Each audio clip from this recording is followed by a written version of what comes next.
How do you create your own suffering? And are you aware that you're doing it? And how do you get out of that routine, that pattern of finding what's wrong with the situation, with what's in front of you, with your life, with yourself, rather than seeing all the good that's truly pouring into your life? Hello and welcome. This is Dorothy Ratusny. Here I share the best practices and strategies for living your best life, for living as your highest self, for choosing how to be awake and aware in your life, and for embracing the beauty of life that you exist in.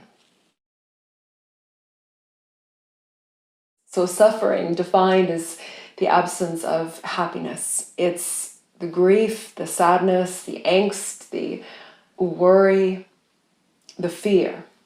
It's all of the unwanted emotions that don't allow us to live in the true state of contentment and joy and peace that we're all intended to, that we're all meant to. And so just like joy is a choice, and some of you might say, well, how do I choose joy if I'm clinically depressed or if I've just lost a loved one? You choose joy in the absence of focusing on what is wrong, what the problem is.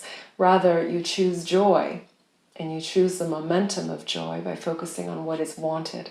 That is, we can get caught up in what's right in front of us without realizing, well, I'm still manifesting what I want. It's not quite here yet in all of the form that I would like it to be, but I need to trust and hold belief that it's on its way to me.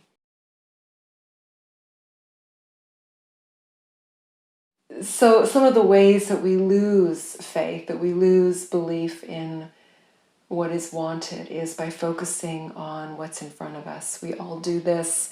It's not wrong. I'm just reminding you that sometimes what's in front of you is limited. It's not complete yet. And or there's a problem in front of you that you haven't quite resolved. So rather than focus on how you want the problem resolved, which is important for you manifesting that solution, we get caught up in what's in front of us, and that of course exacerbates the unwanted and unpleasant feelings that we're already experiencing.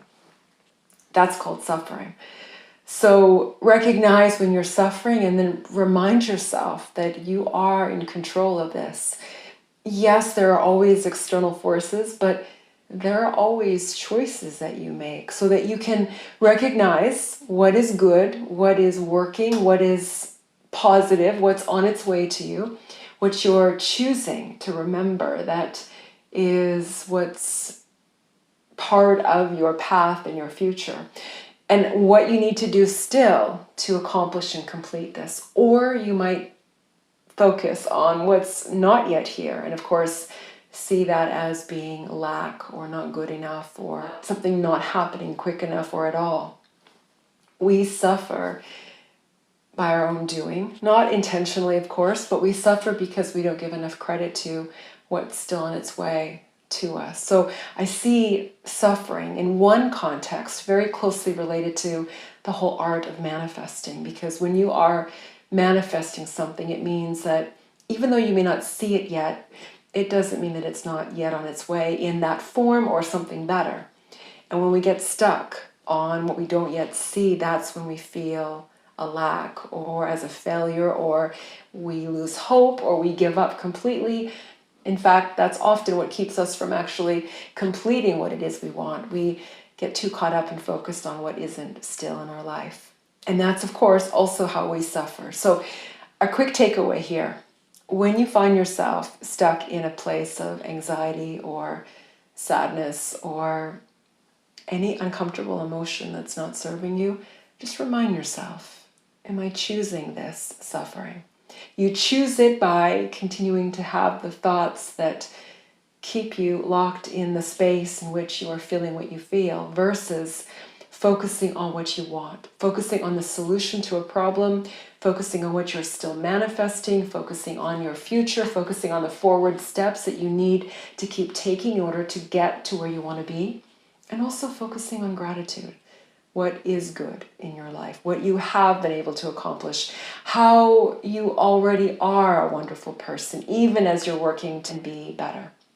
So suffering, you can disagree, but suffering is a choice, and you can choose out of that in any moment just by being aware that you don't need to suffer. It's also a choice to be happy, to feel joy, to see the bright side, to see the silver lining, to trust, to have belief, to hold gratitude, and of course, to practice and be love more to yourself and to the world around you.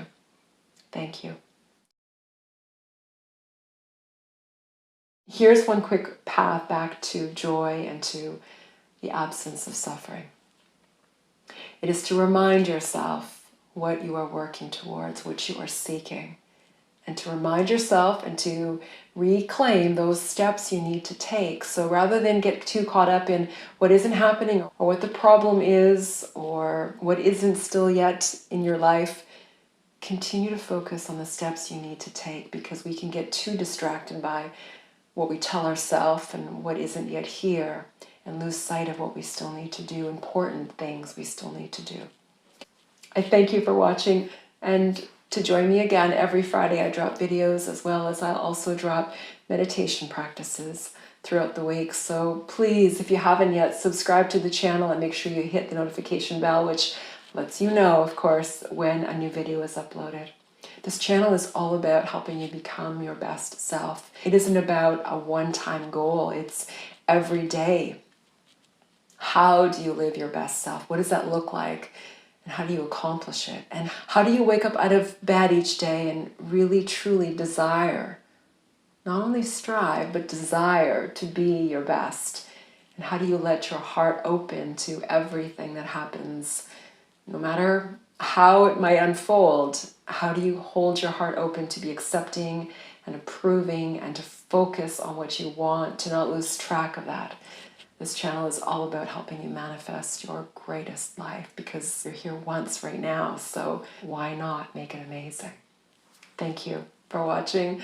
I will see you in the next video. Namaste.